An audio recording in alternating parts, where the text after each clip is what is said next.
네, 안녕하세요. 나사 계속 나가도록 하겠습니다. 오늘 나사를 끝낼 수 있을지 조금 부족할 것 같긴 한데요. 같이 한번 진도 나가보도록 하겠습니다. 우리 지난 시간에 이제 나사를 조일 때 혹은 풀을 때 그리고 나사의 자립 조건까지 이제 같이 공부를 했는데요. 오늘은 이제 나사의 효율입니다. 모든 그 효율을 우리가 정의를 할 때 보통 이 룰을 많이 쓰는데 효율은 사실 인풋분의 아웃풋이죠. 모든 것의 인풋분의 아웃풋, 뭐 가성비, 이게 가격이 될 거고, 이게 이제 나의 만족도, 뭐 이렇게 되겠죠. 나사도 효율이 있습니다. 나사의 인풋 그리고 아웃풋 요거를 할 때 우리가 나사의 효율을 정의하는 것은 인풋은 당연히 나사를 조이거나 풀을 때, 즉 나사를 회전시킬 때 투입된 E를 의미를 해요. 그러면 아웃풋은 뭐냐면 아웃풋은 축방향 하중을 축방향으로 이동시키는 데 사용한 일이 됩니다. 결국에 어떤 나사가 이렇게 있는데 얘를 이제 회전시킬 때 우리가 어떤 일을 집어넣게 되겠죠. 이 회전을 하게 되면 요 나사의 그 리드 값에 따라서 얘가 축방향으로 이송을 할 텐데 그때 우리가 이제 이 나사가 어떤 운동 방향에 반대되는 어떤 하중 Q, 우리가 나사를 조일 때 요 Q를 정의를 했었는데 요 Q를 이겨내면서 어떤 거리만큼 진행을 하게 되겠죠. 그쵸? 그랬을 때 출력된 일, 그것을 아웃풋으로 봅니다. 그래서 실제 나사의 효율은 뭐 나사가 주로 이제 체결용으로 우리가 주로 이제 사용을 하긴 하지만 체결을 할 때도 마찬가지였어요. 그 지난 시간에 제가 한 바퀴 돌릴 때 뭐 시간이 오래 걸린다 혹은 이제 또 리드 값이 너무 커지게 되면은 그 우리가 나사를 돌리는데 써야 되는 토크가 더 커져야 된다 등등은 실제 소요된 일이 되겠죠. 그리고 체결된 이후에는 사실 축방향 이동이 일어나지는 않지만 우리가 체결 과정 중에서 축방향으로 이동할 때 발생된 일이 분명히 있습니다. 그래서 이렇게 나사의 효율을 정의를 합니다. 그럼 먼저 인풋, 입력한 일부터 한번 살펴보면요. 얘는 나사를 회전시킬 때 필요한 일이 됩니다. 일이에요. 그러면 우리가 지난 시간에 나사를 체결할 때 혹은 풀을 때 사용되는 토크, 요 P 값이 우리가 그 곡선에서 얘를 이렇게 밀어 올릴 때, 요 부여되는 힘이 P였고요. 그 다음에 나사의 유효직경의 절반, 즉, 이 나사를 단면을 이렇게 축방향으로 잘라서 봤을 때 P가 이렇게 가해진 거죠, 실제로. 그랬을 때 여기에 적용된 토크는 요 직경의 절반만큼을 곱해줘야 되겠죠. 요게 바로 입력 토크가 되고요. 토크랑 어떤 값을 곱해야 1이 나오겠죠. 그쵸? 어떤 값을 곱해야 되냐면 회전 각도를 곱하게 됩니다. 그래서 회전 각을 우리가 레디안 스케일로 집어넣게 되면은 한 바퀴, 그러니까 뭐 여러 바퀴를 돌리는 걸 계산할 필요 없겠죠. 결국 효율이니까요. 결국 한 바퀴 돌아가면 한 피치, 두 바퀴 들어가면 두 피치 이렇게 움직일 테니까 결국 우리는 한 피치에 대해서만 살펴보면 됩니다. 그래서 입력되는 일은 입력 토크에다가 이 파일을 곱해준 값이 바로 입력된 일이 됩니다. 그 다음에 출력된 일은요. 축방향으로 우리가 견뎌내는 하중에다가 나사를 1회전할 때 축방향으로 이동한 양인데 그게 바로 한 줄 나사 같은 경우는 피치가 되겠죠. 그쵸? 피치만큼 이동을 한다. 이제 엄밀히 말하면 얘가 리드 값이 돼야 되는데 한 줄 나사의 경우는 여기 이제 한 줄 나사의 경우는 피치랑 그 값이 같게 되겠죠. 단 효율을 계산을 할 때 너트와 와셔 사이의 마찰, 우리가 이제 제일 지난 시간 마지막 시간에 배웠던 이렇게 나사가 요 공작물에 딱 닿아서 요 자리, 와셔 자리죠. 나사의 머리자리라고도 할 수 있는데 여기에서 발생된 마찰은 무시합니다. 그렇게 되면은 실제 인풋은 온전히 요게 되겠죠. 만약에 내가 요 마찰을 무시하지 않는다라고 하면은 여기에다가 그 마찰에 해당되는 그 하중을 사실은 요 P에다가 뭔가 더해줘야 되겠죠. 마찰에 의해서 추가적으로 필요한 어떤 하중이 있을 거고, 뭐, 이렇게, 이 파일 곱해주는 거는 마찬가지일 겁니다. 그리고 출력된 일은 Q 곱하기 P가 되겠죠. Q는 이제 축방향 하중인 거고요. P는 한 줄 나사에서의 피치인데, 피치는 이렇게 정의할 수 있겠죠. 요거는 여러분들 나선 곡선에서 요게 파이 D2였고요. 그쵸? 그 다음에 요게 알파였으니까 탄젠트 알파는 요것분의 요거 거기에다 곱하기 파이 d2 하게 되면 결국 리드 값이 나오게 되겠죠. 요게 바로 효율이 되겠습니다. 그래서 결국에 이 식을 정리를 해놓고 보니까 이런 식이 나왔어요. 이 로우 값은 마찰각이죠. 그쵸? 마찰각이니까 이건 상수일 거고, 결국에 나사의 효율은 리드가 얘의 함수가 된다라는 거 기억을 해두시면 됩니다. 요거를 그냥 전개를 해주면, 식을 간단히 만들어주면 저렇게 된다라는 얘기가 되겠죠. 그러면은 나사의 효율을 뭐 이걸 설명을 드리기 이전에 여기부터 보시면요. 아까 우리가 그 최종적으로 유도했던 그 식, 즉 그러니까 효율은 탄젠트 로우 더하기 알파분의 탄젠트 알파였어요. 얘가 리드 값의 이제 x축은 리드 각이고요. 그 다음에 y축은 효율인데, 얘는 요 함수 자체가 이런 곡선을 갖게 됩니다. 그러면 여기에서의 최대가 되는, 효율이 최대가 되는 리드 각을 선정을 할 수 있겠죠, 이 식에서. 그러면 이제 여러분들은 요 효율의 맥스 값을 구하고 싶다. 이건 언제 발생하죠? 얘는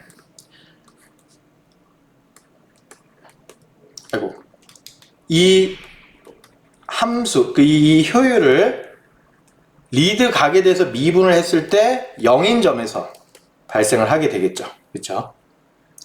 그래서 얘를 미분을 해주게 되면은 얘를 d 알파분의 d 누를 해주시게 되면은 이 식은 조금 식이 복잡한데요. 그래도 한번 적어볼게요. 탄젠트 제곱 로우 더하기 알파분의 코사인 알파의 제곱 곱하기 코사인 로우 더하기 알파의 제곱 분의 사인 로우 더하기 알파 코사인 로우 더하기 알파 곱한 거에다가 빼기 사인 알파 곱하기 코사인 알파예요. 좀 복잡하죠?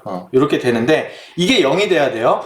그럼 얘네 둘이 곱한 건 분모죠. 얘네 둘이 곱한 건 0이 될 수 없고 결국 분자, 요 텀이 0이 되는 그 리드 값에서, 리드 각에서 효율이 최대가 될 겁니다. 그래서 사인, 결국에 사인 로우 더하기 알파 곱하기 코사인 로우 더하기 알파 빼기 사인 알파 곱하기 코사인 알파가 0이 되게 하는 알파 값을 찾으면 되겠죠. 그럼 얘는 2배각 공식들을 이용해서 이 식을 간단하게 만들 수 있을 텐데요.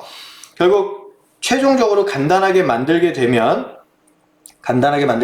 이 식은 2분의 1 지워지고 코사인 2분의 2 로우 더하기 4 알파 곱하기 사인 2분의 2 로우 이렇게 됩니다. 아시겠죠?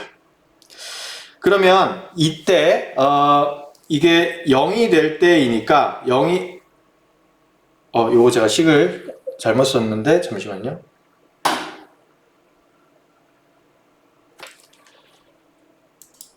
네, 요게 이제 0이 되는 지점을 0이 되는 지점이 돼야 된다 보니까 보시면은 이 로우 값이 0이 될 수는 없죠. 그렇죠? 그러니까 얘가 0이 돼야 돼요. 그래서 요 코사인이 2분의 파이, 코사인 2분의 파이가 0이잖아요. 그렇죠? 그래서 2분의 2 로우 더하기 4 알파가 결국에 2분의 파이가 될 때 이 효율은 최대값이 되겠죠. 그래서 여기에서 알파 값을 계산해 보시면 알파는 4분의 파이 빼기 2분의 로우일 때 이 나사의 효율이 최대가 된다라는 거, 이제 요 식에서 여러분들이 나온 건데, 요때 최대가 되고요. 지금 우리가 요 값을 구한 거죠. 그쵸? 여기에서 요 값을 구한 거죠. 그리고 여기에다가 효율, 식에다가 알파 값을 대입을 하게 되면은 결국에 효율은 이렇게 정의가 되겠죠. 그래서 요 식을 조금 더 간단하게 표현을 하게 되면 이런 식으로 표현이 됩니다. 결국에 우리가 이 효율, 나사의 효율이 맥스가 되는 상태에서의 필요한 요 리드각하고 그때의 최대 효율에 대해서 요 두 가지 공식을 이용하면 어렵지 않게 구하실 수가 있겠죠. 그 다음에 이제 자립 상태 같은 경우는 자립 상태를 의미한다는 얘기는 로우가 파이보다 크거나 같은 경우가 결국에 자립 상태가 되는 거죠. 그쵸? 근데 이제 여기에서 보시게 되면은 결국에 자립 상태를 유지하는 데 있어서 효율이 지금 원래식은 이렇게 정의가 되는 거잖아요. 그쵸? 원래 효율식이 이건데 얘가 최대가 되게 해야 돼. 근데 자립 상태를 유지해야 된다. 자립 상태의 조건은 로우가 알파보다 크거나 같아야 돼요. 근데 여기에서 이 효율식에서 로우 값은 커진다고 해서 득될 게 하나도 없죠. 효율 측면에서. 그쵸?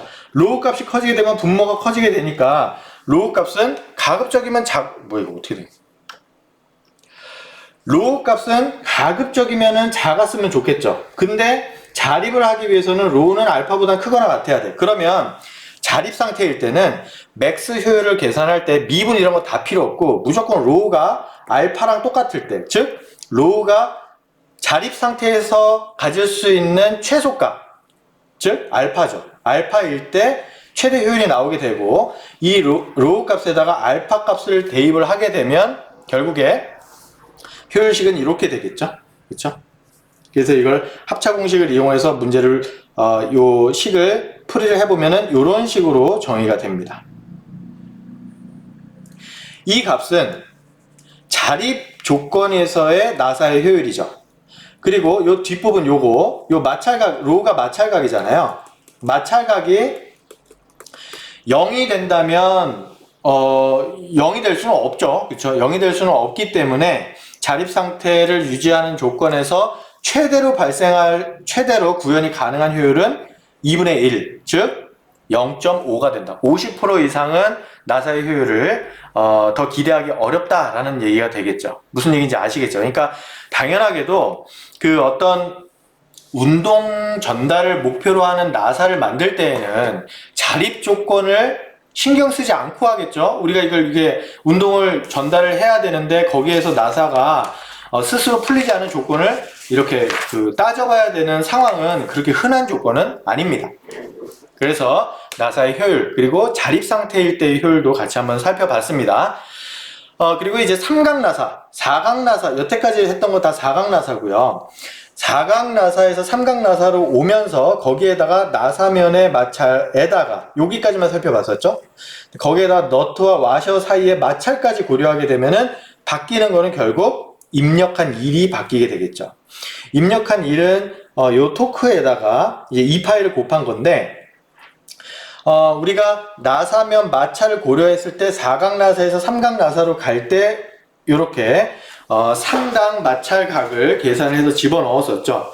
이 부분이 바로 나사면의 마찰만을 고려했을 때 삼각나사의 효율이 되는 거고요. 그 다음에 이 부분은 이제 너트와 와셔 사이의 마찰까지 고려했을 때 추가적으로 필요한 토크가 되겠죠.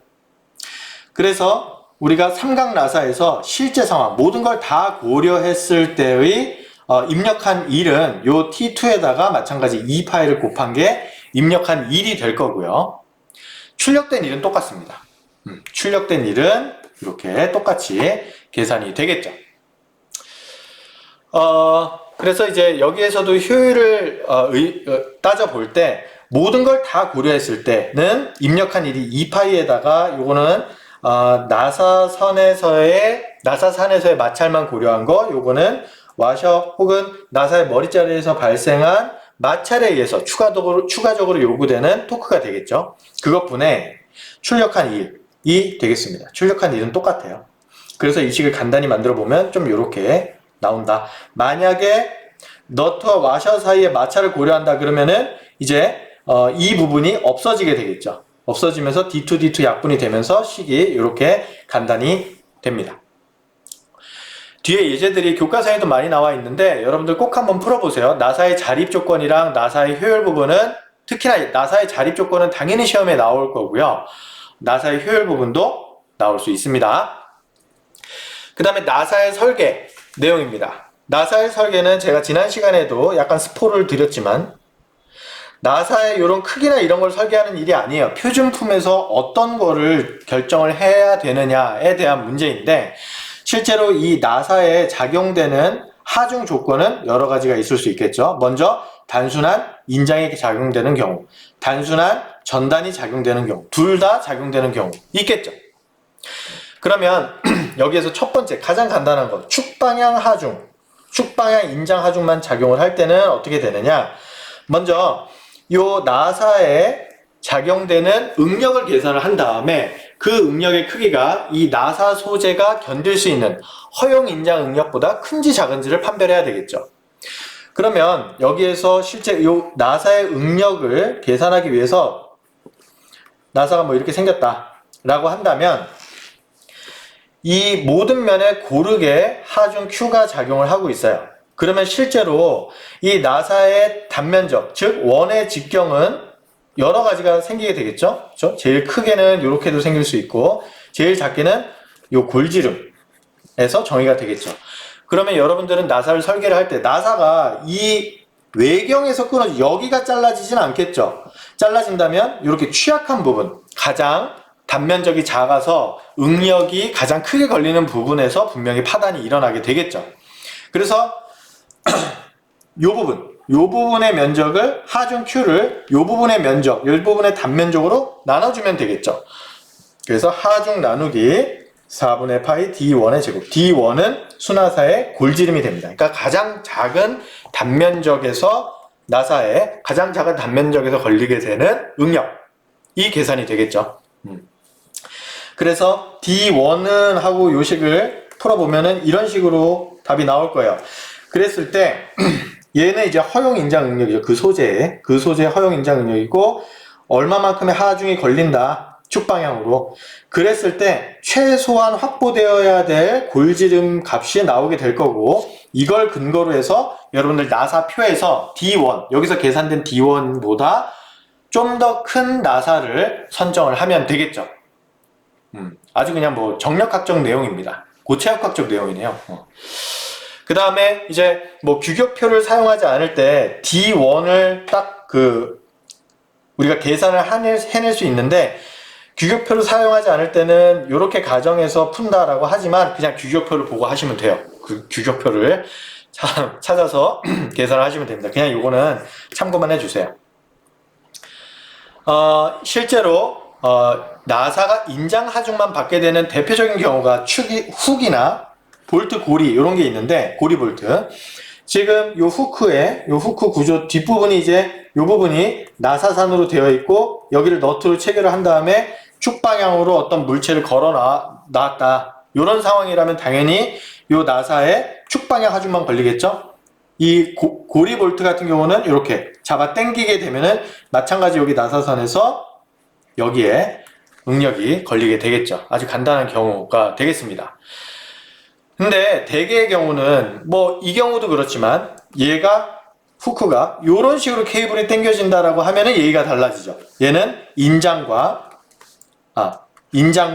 전단을 동시에 받는 상황이 발생을 할 겁니다.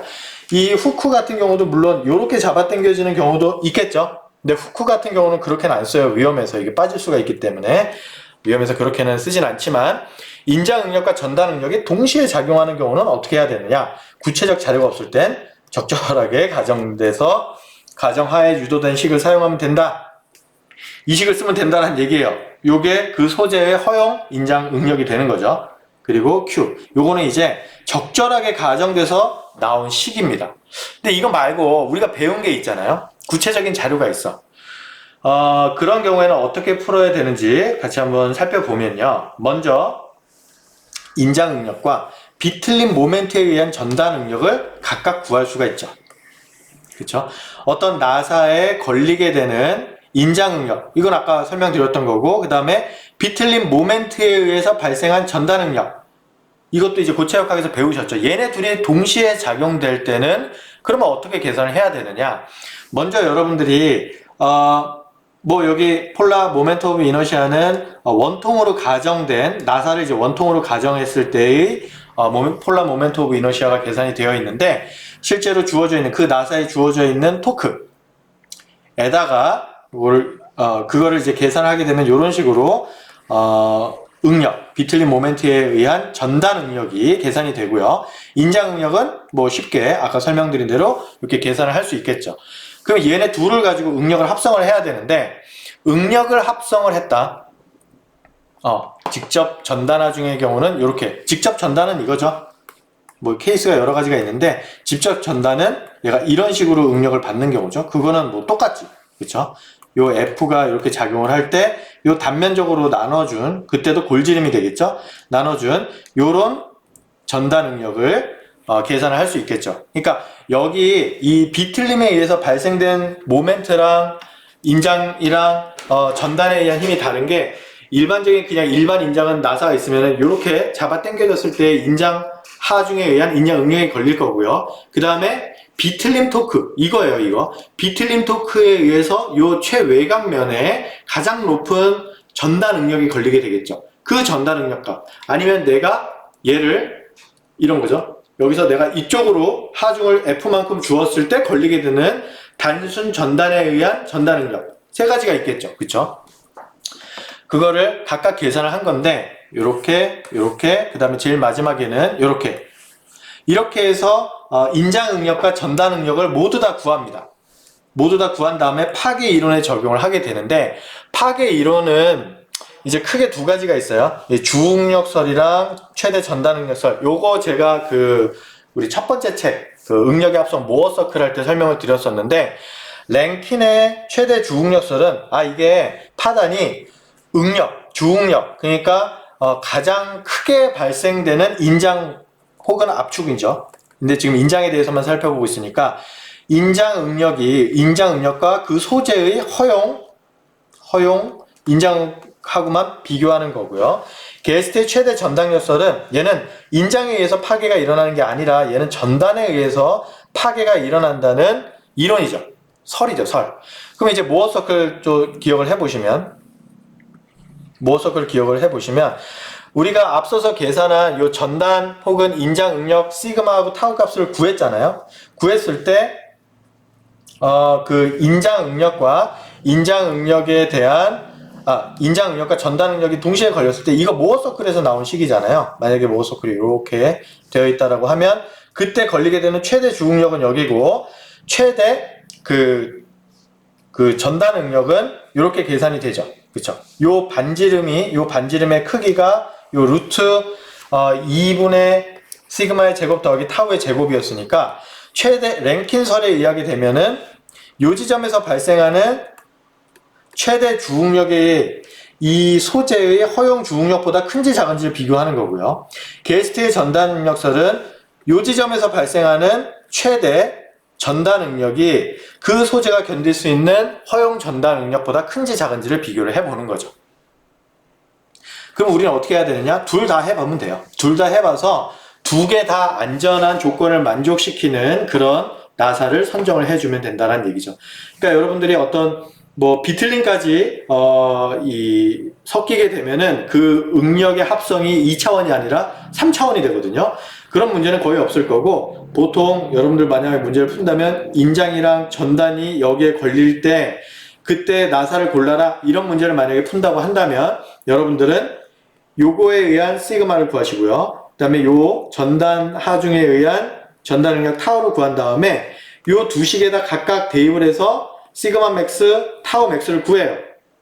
그 다음에 그 나사의 소재가 견딜 수 있는 시그마 얼로어블이랑 타우 얼로어블, 허용 전단 응력, 허용 인장 응력을 표에서 찾아가지고 비교를 해보는 거죠.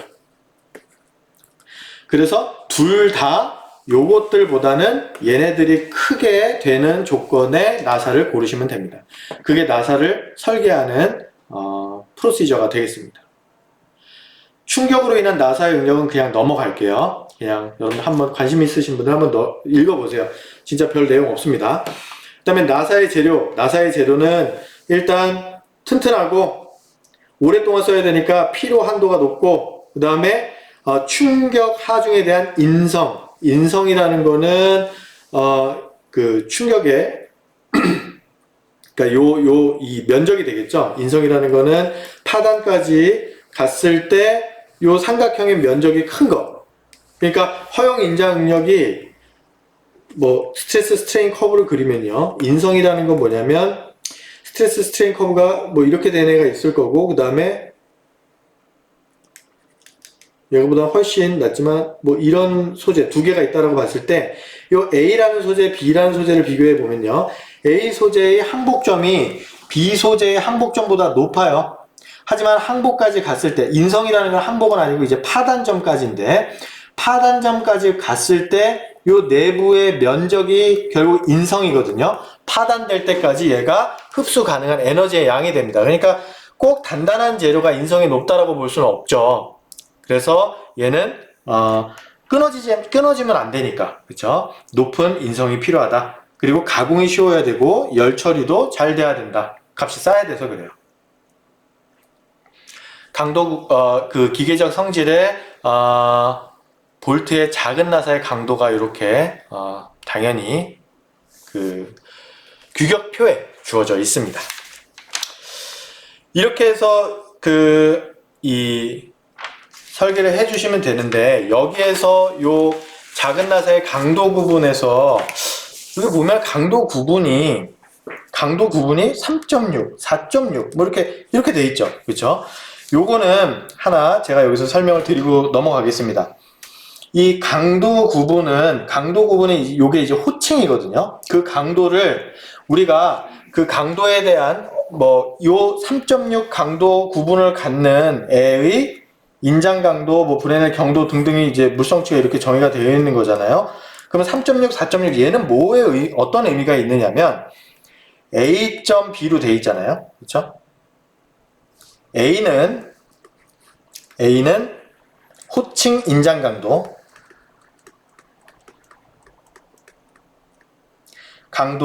강도의 100분의 1 요 교과서 보면 사실 나와 있는데요. 요 A라는 애는 호칭, 그러니까 이 나사표에서 나와 있는 그 인장 강도가 있을 거 아니에요. 나사표에 규격이 되어 있는 인장 강도. 그걸 이제 호칭 인장 강도라고 부르는데, 인장 강도를 100으로 나눈 값이에요. 100. 그 다음에 B는 호칭 하항복점 나누기 호칭 인장 강도에다가 곱하기 10을 한 값을 쓰게 되어 있습니다. 그냥 이렇게 너무 이게 복잡해지니까 이런 식으로 우리가 A.B로 약속을 한 거예요. 요것도 참고만 해주시면 됩니다. 참고만 해주시면 됩니다. 그래서 만약에 요 강도 구분이 6.8이다. 그러면은 호칭 인장 강도는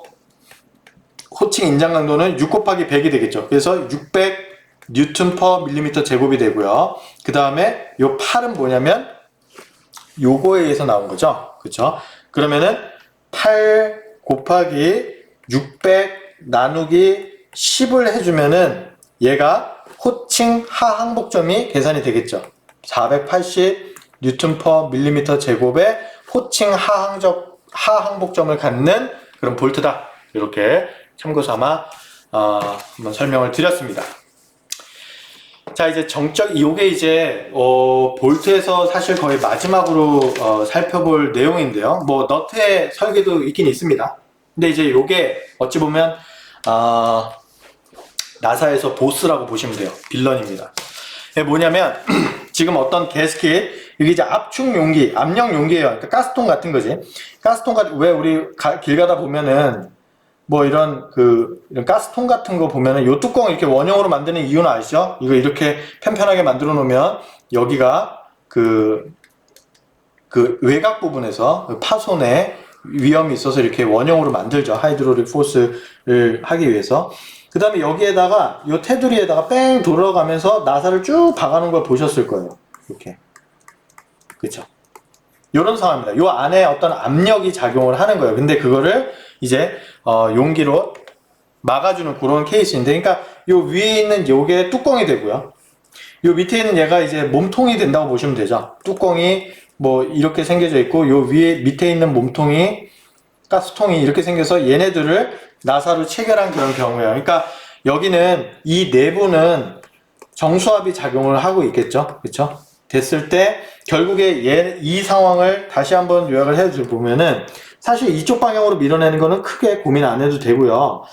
이 나사가 왜냐면 이쪽으로 방향으로 받는 거는 이 소재 자체가 그 응력을 받아내겠죠. 나사한테 아무런 영향을 주지 않는데 나사가 받는 그 상황은 이 뚜껑을 들어 올리는 방향으로 어떤 힘이 작용을 하겠죠. 이 내부의 압력 곱하기 면적만큼 얘를 이렇게 들어 올리는 어떤 힘이 추가적으로 작용이 될 겁니다. 그러면 이 힘은 그대로 이 나사가 견뎌내야 되는 그런 힘이 되겠죠.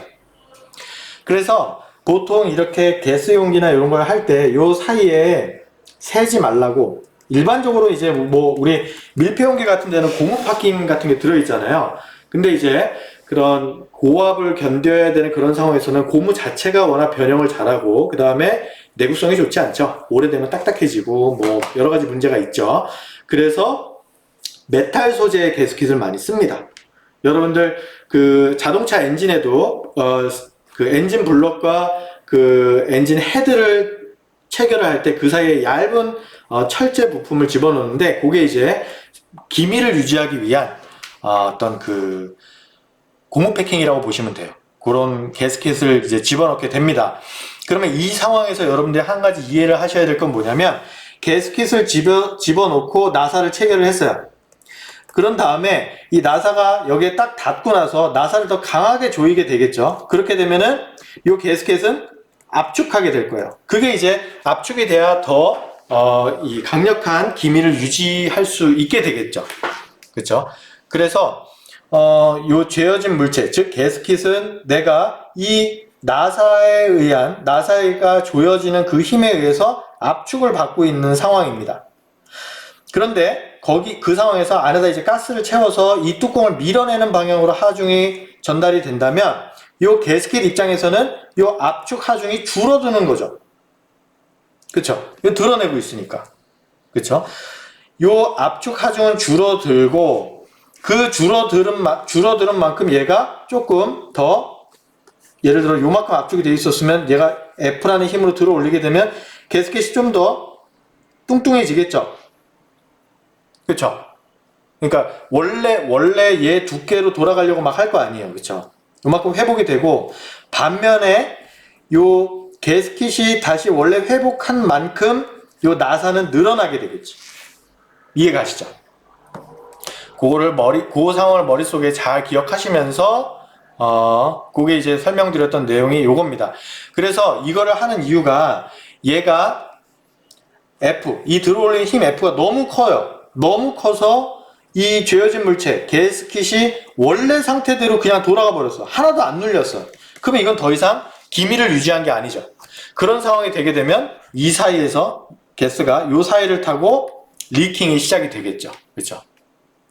그게 바로 이제 그 압력 용기를 조일 때 얼마만큼 이제 어떻게 조여야 되는지에 대한 가이드라인이 되겠습니다.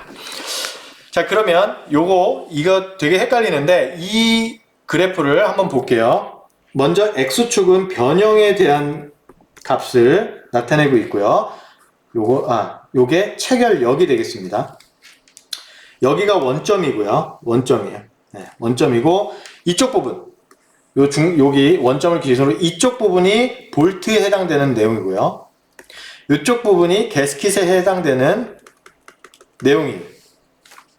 그래서 여기가 원점이니까 지금 가스킷은 마이너스의 변형량을 갖고 있죠. 왜냐면 눌려가지고 더 짜부됐으니까. 그쵸?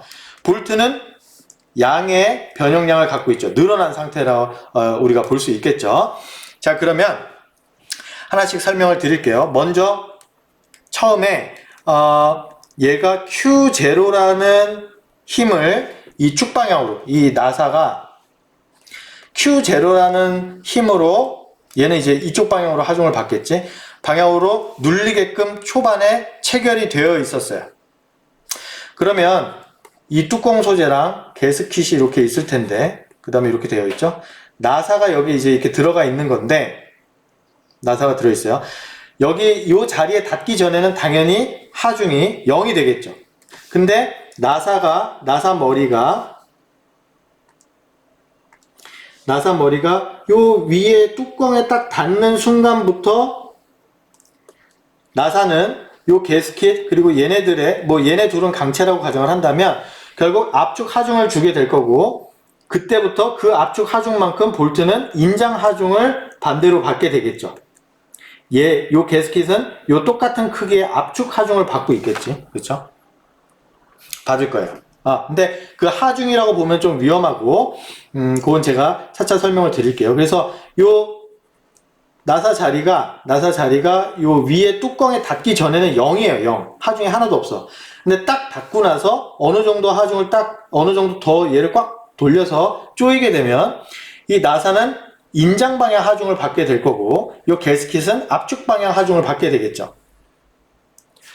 그래서 내가 만약 Q0라는 하중, 요 Q0, 요 이제 딱 볼트가 받는 하중이 Q0가 되는 지점까지 체결을 했다.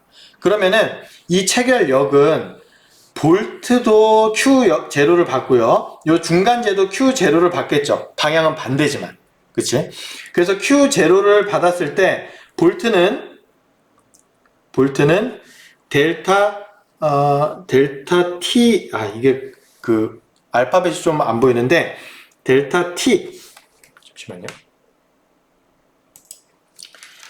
요 델타 T만큼 늘어나 있겠지.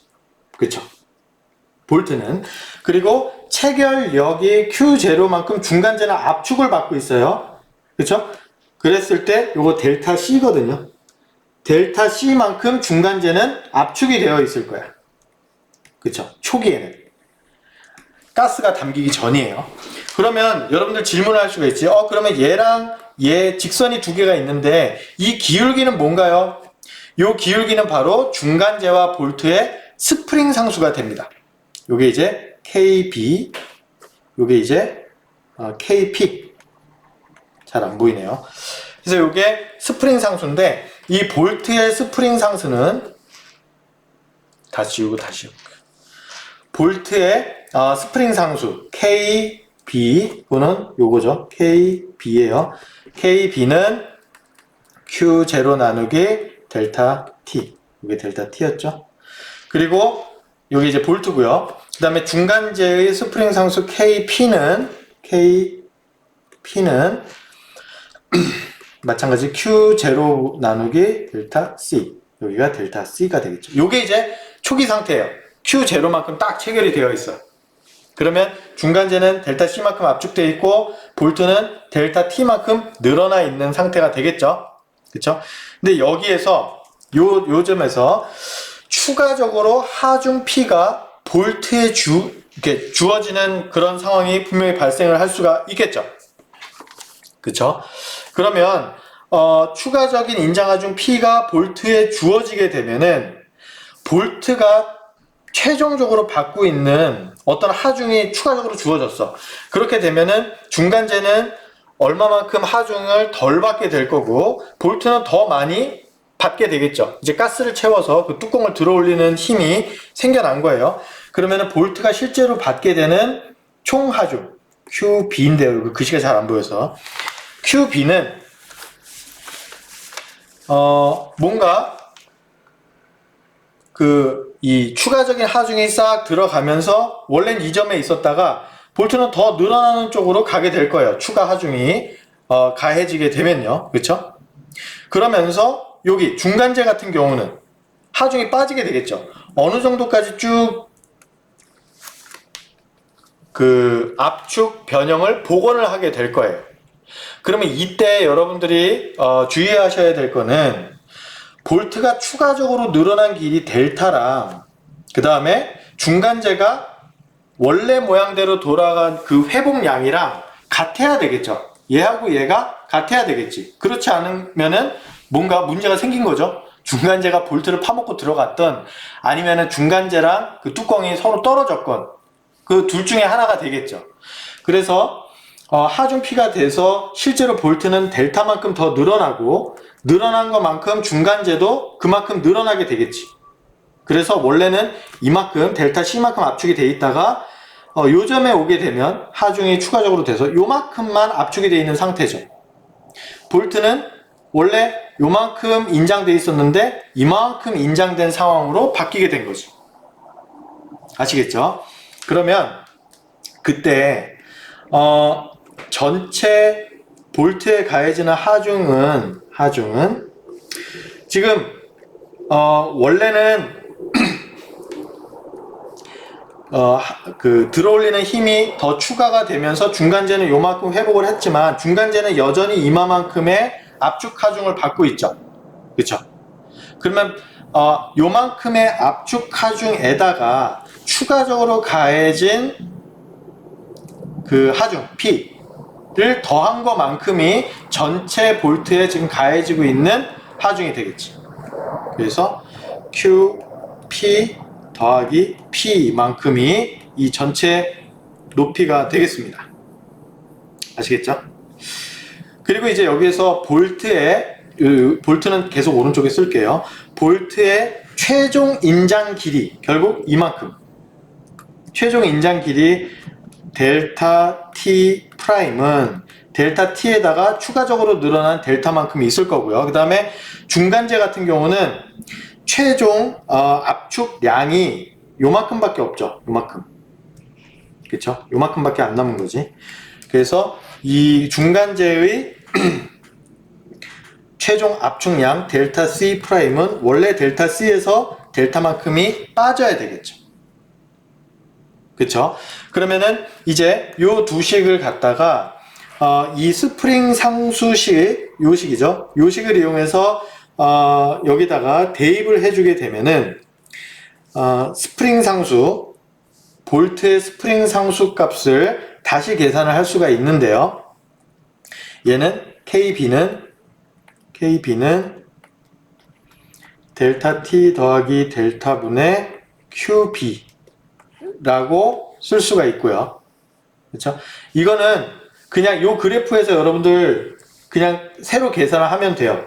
결국에 요 기울기는 바뀌지 않았으니까 선형적으로 바뀌고 있으니까 결국에 요 스프링 개수, 볼트의 스프링 개수는 바뀌지 않겠죠? 근데 우리가 요 B점을 기준으로 해서 스프링 개수를 또 계산을 할 수가 있잖아요. 그쵸? 요 분모에는 요게 들어가고 분자에는 QB가 들어가겠죠. 그쵸? 그 다음에 마찬가지로 요 중간재의 스프링 상수 또한 요 삼각형에서 새로 정의가 될 수 있겠죠. 그쵸? 원래는 요 지점에 평형을 이루고 있다가 하중이 추가적으로 가해지면서 지금 요런 식으로 이 균형이 깨진 거죠. 하지만 균형이 깨진 상태에서 평형을 이루고 있긴 하죠. KP 같은 경우는 델타 C 빼기 델타 분의 QP가 되겠죠. 요 삼각형, 요 작은 삼각형에서 유도를 할 수가 있습니다. 자, 그러면 요 두 개의 스프링 상수를 잘 기억을 해 두세요. 그 다음에 이거 제가 계속 설명드리고 있는 내용들인데 여기서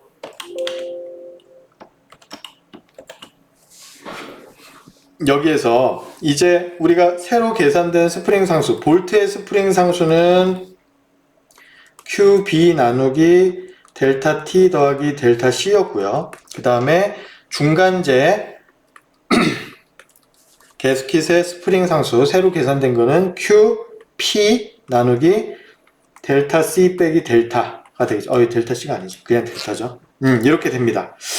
그러면 결국에 원래 얘는 델타 T분의 Q0였고요. 얘는 델타 C분의 Q0였었죠. 원래 처음에 그 평형 상태, 가스 채우기 전에 그때 이제 스프링 개수를 살펴보면 그렇다는 얘기죠. 자, 그러면 여기에서 우리가 QB는 QP 더하기 P라는 식을 요거 우리가 구했었는데 여기에다가 지금 구한 요 식이랑 요 식을 이용을 해서 이 식을 좀 바꿔 볼 거예요. 얘는 어떻게 쓸 수 있냐면 잠시만요.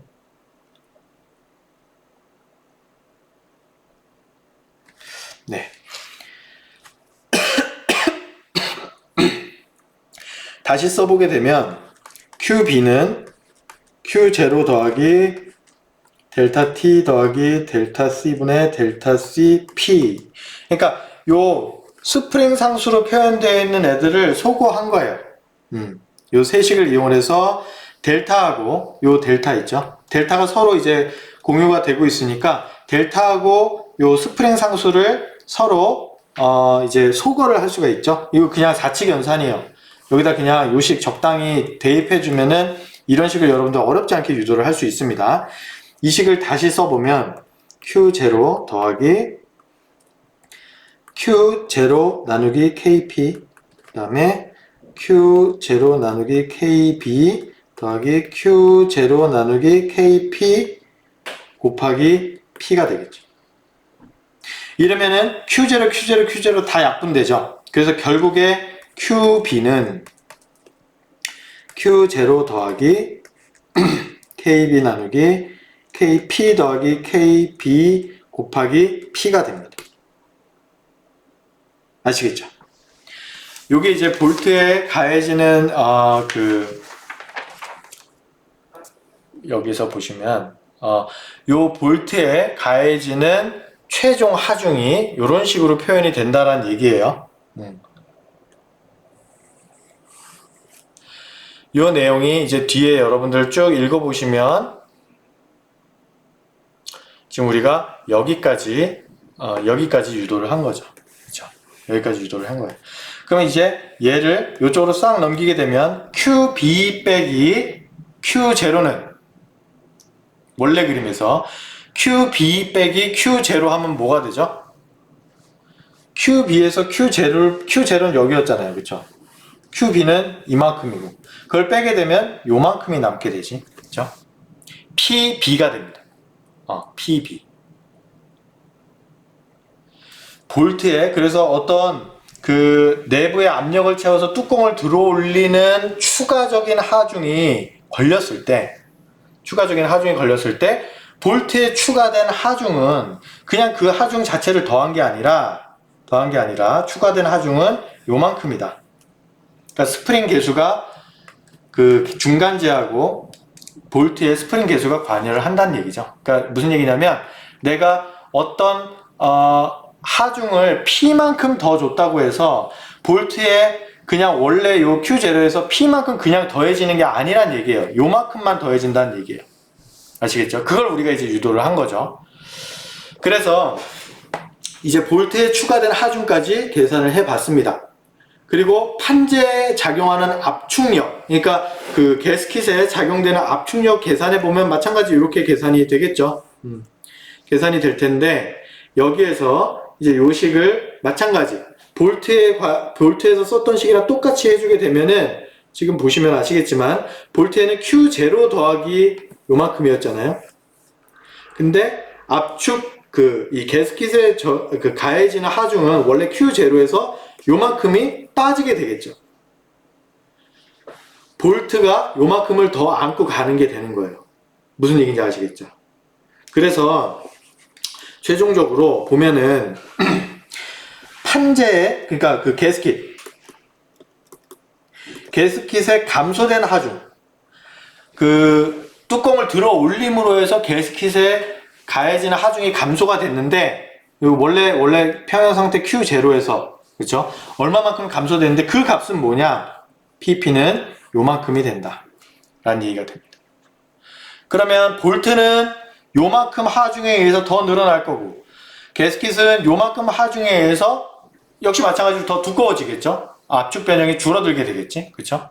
근데 기미를 유지할 조건이 있습니다. 기미를 유지할 조건이라는 거는 여기 QP 요 원래 그림에서 다시 한번 보면요. QP 요 값이죠. 요 값. 여기 너무 지저분해서 좀 지우고 다시 갈게요.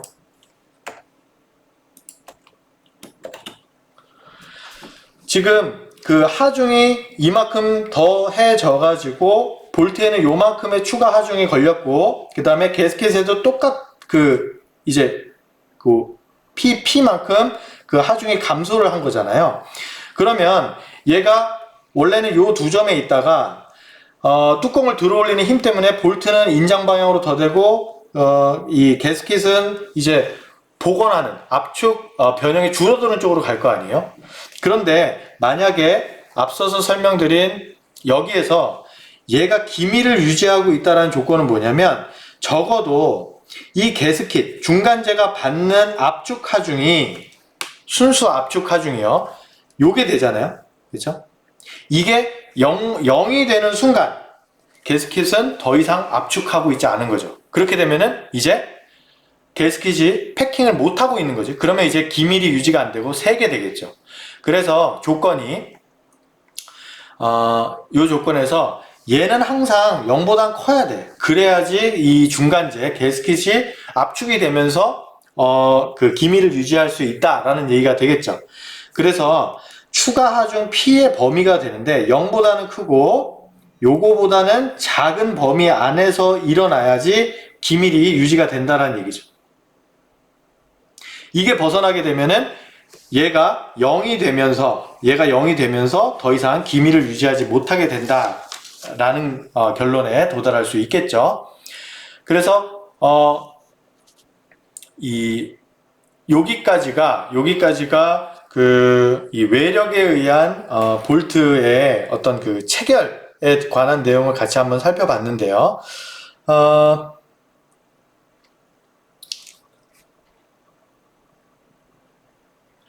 그러면은 요거를 구하기 위해서는 사실 볼트하고요.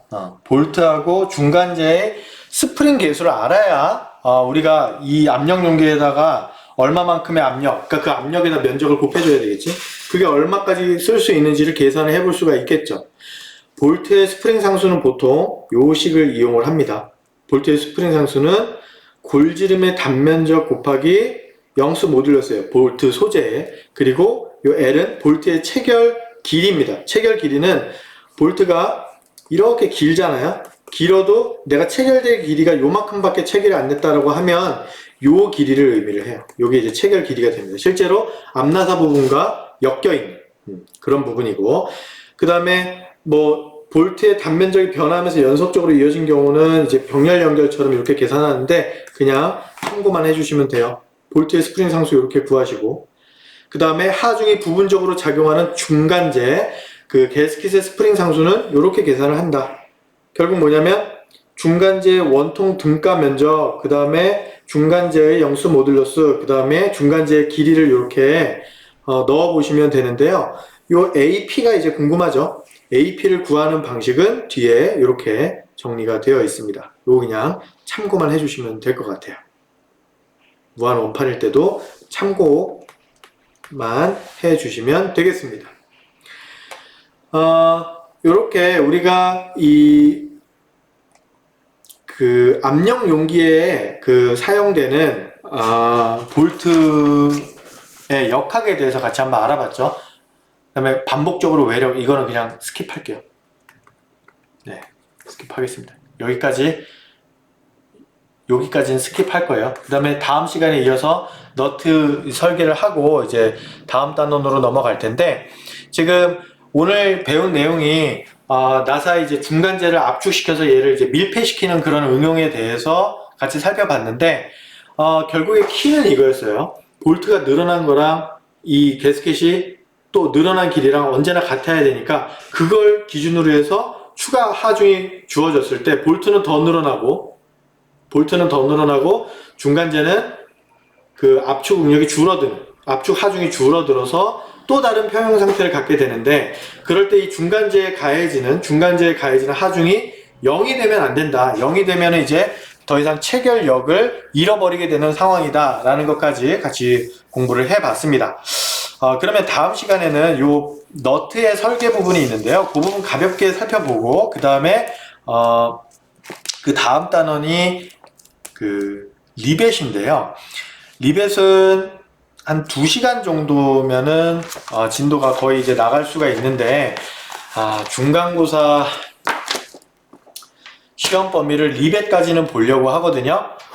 그러니까 여러분들 일단 그렇게 알아두시고, 만약에 이제 2시간 수업을 했는데 2시간 그 리벳을 할 때 2시간 수업이 필요한데, 그러고 나면 이제 중간고사가 바로 있으니까 리뷰할 시간이 없잖아요.